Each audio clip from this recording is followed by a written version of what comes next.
อยู่ดีแค่ฟักเย็บหอยได้ฟักไข่ยาให้นี่แค่โฆษณาเนี่ยก็ไปใส่บาทได้ไม่ออกเด้อ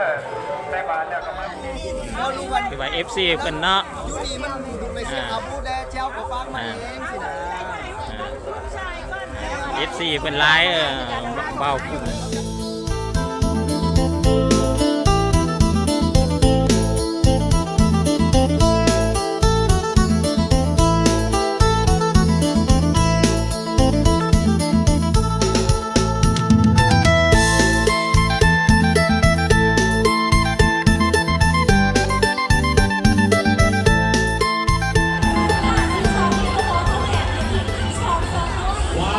เป็นมาของเราไปก่อนเด้อนาทีรองกับเขาชิปเปอร์10 นาทีแก้ผ้าทีมเขียวของเพื่อนในคือเปิด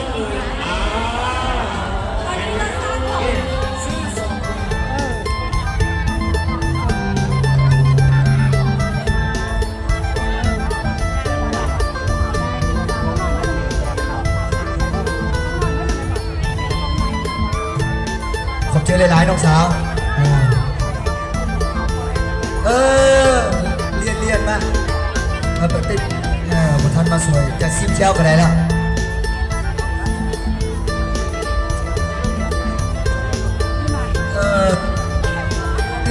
สบายดีเลยขอบใจเลยมันนอนจากประบังเลยจากประบังคือตัวร่างกายเลยกัน Would you like to try? You come here first. I think you come here first. You come here first. I think you come here first. I want you picture first. Picture first. But do you speak English? แม่หมาไอ้ซื้อหยังน่ะจะว่าพิษเนี่ยเนี่ยกุ้งตรงล้อนะใจไว้กุ้งซะ3 2 1โอ้ได้ป่ะได้เนาะขอบใจเด้อ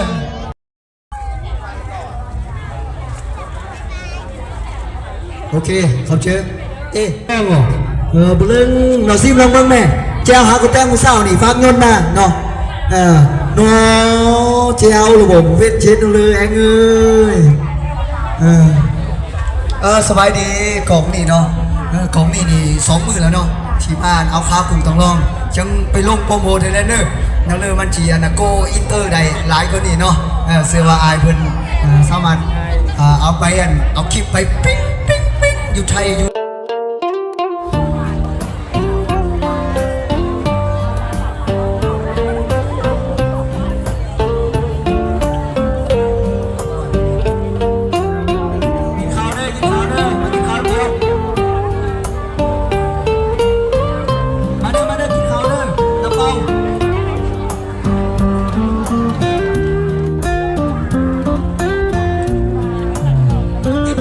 เราก็ได้ได้เขาไม่หนาได้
สดๆงดงามกันอีหลีและขอเชิญหลานน้อยฟินแลนด์เลมาอยู่ด้านหลังเวทีได้เลยเจ้า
ขอเสียงตบมืออีกทีนึงพี่น้องเฮา